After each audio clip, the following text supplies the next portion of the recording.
வெப்பமே எல்லாமே.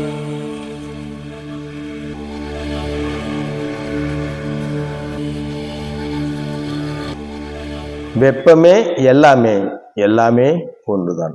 சூரியன் நமஸ்காரம், சூரியன் நமஸ்காரம், சூரியன் நமஸ்காரம். சூரியன் என்பது வெப்பத்தால் செய்யப்பட்ட பிரபஞ்சத்தில், பால்வெளி அண்டத்தில் பல சூரிய குடும்பங்களில் ஒரு சூரிய குடும்பமாய் அதனுடைய தலைமையேற்று வழிநடத்தும் ஒரு ஒளி வெளிப்பாட்டுடன் வெப்ப வெளிப்பாட்டை நிகழ்த்தி காட்டும் வல்லமைமிக்க ஒரு அமைப்பு சூரியனாகிறது.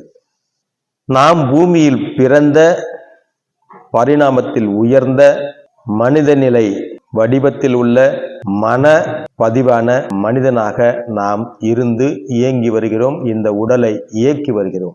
இந்த உடல் இந்த பிரபஞ்சம் சார்ந்தது, வெப்பத்தின் சாராம்சம் மிகுந்தது. மூலத்துவமான வெப்பத்தின் பரிணாமத்தையும் பண்பையும் ஏற்று அதன் வரலாற்றின்படி, அதன் மரபியல் படி வாழ்வை தொடங்கி வாழ்ந்து வரும் ஒரு அமைப்பு தான் நம்முடைய உடல். நாம் அந்த உடலின் புலப்பதிவுகளின் மூலம் உருவான மனப்பதிவு. எனவே நாம் மனப்பதிவு, நம்முடைய உடல் இந்த உலகம் சார்ந்தது, இந்த பூமி சார்ந்தது, இந்த பூமி சூரிய குடும்பம் சார்ந்தது. இவை அனைத்தும் எல்லாமே வெப்பத்தின் சாராம்சம், வெப்பத்தின் அமைப்பு, வெப்பத்தின் தோற்றுவாய். ஆனால் ஒரு விதைக்கிளையில் முன்னிலைக்கு பின்னிலைதான் ஆதாரம். எனவே அப்படி பார்த்தால் அதன் வழியில்தான் நமக்கு நமது தாய் தந்தைகள் ஆதாரமாக தெரிகிறது. அதற்கு பிறகு நம் தாத்தா பாட்டி.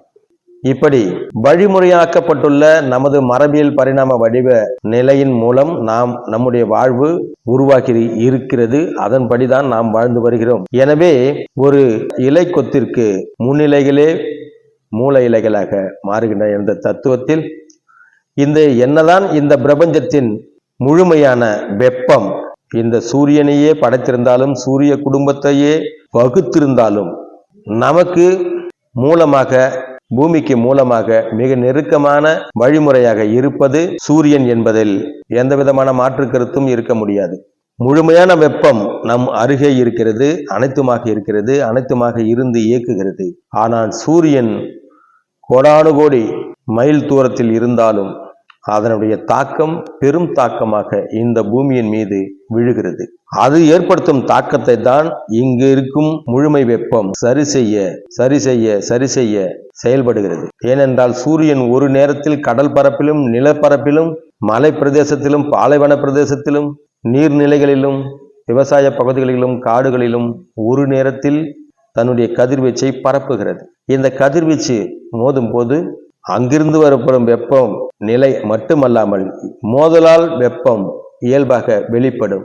இந்த மொத்த வெளிப்பாடும் இந்த பூமியின் மீது அங்கங்கு தாக்கத்தை ஏற்படுத்தும் போது வெப்பநிலை மாறுபாடு இயல்பாக உருவாகிவிடுகிறது. இதை முழுமையான வெப்பம், கடவுளான வெப்பம், ஆதித்தோன்றியான வெப்பம் சமப்படுத்துகிறது. ஆக வெப்பம் இயல்பாக அங்குமிங்குமாக செயல்படுவதற்கு சூரியனும் ஒரு பங்களிப்பாக இருக்கிறது. சூரியனாக ஆகியிருப்பது வெப்பம். ஆனால் சூரியன் வெளிப்படுத்தும் வெப்பநிலை வித்தியாசத்தை, பூமியின் மீது உண்டாக்கும் தாக்கத்தை சமப்படுத்துவது முழுமையான வெப்பம். இதுதான் கடவுளின் வேலை. சூரியனின் வேலை சமப்படுத்துவதல்ல, அது பரப்புவது மட்டுமே. ஆனால் வெப்பத்தினுடைய வேலை அதை சமப்படுத்துவது.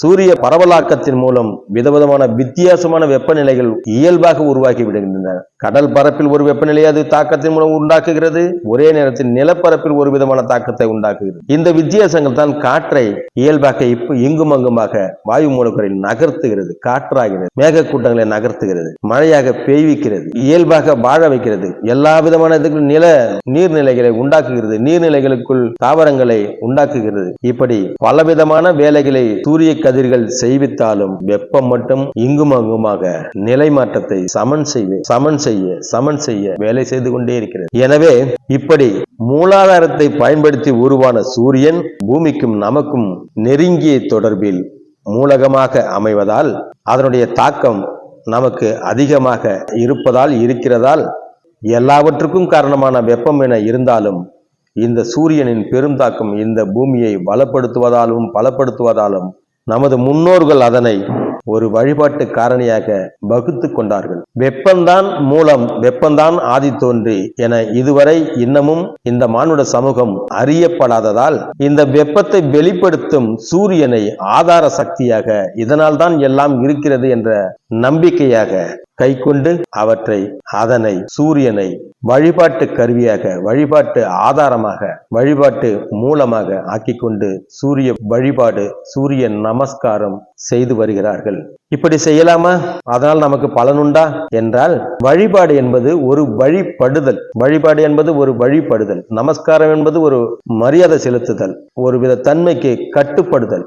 ஆக வழிபடுதலே வழிபாடு, கட்டுப்படுதலே வழிபாடு.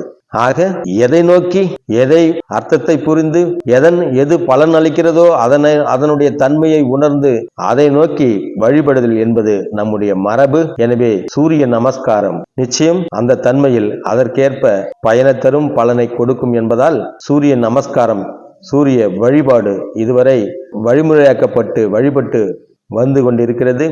எனவே அதில் மாற்றமும் இல்லாமல் நாமும் சூரிய வழிபாட்டை தாராளமாக செய்யலாம், தாராளமாக வழிபடலாம். ஏனென்று சொன்னால் அது நேரடியான ஒரு சாட்சி, நேரடியான ஒரு செயல்முறை தத்துவம். எனவே அதில் நம்பிக்கை இல்லை, நம்பிக்கை கொள்ள வேண்டிய அவசியமும் இல்லை. நேரடியாக அது பலன் கொடுக்கிறது. எனவே இந்த நேரடியாக பலன் கொடுக்கும் எதையும் வணங்கலாம், வழிபடலாம். எனவே சூரிய நமஸ்காரம் சால சிறந்தது. சூரியனை வழிபடுவோம், மூலமான வெப்பத்தை நினைவில் கொண்டு. நன்றி.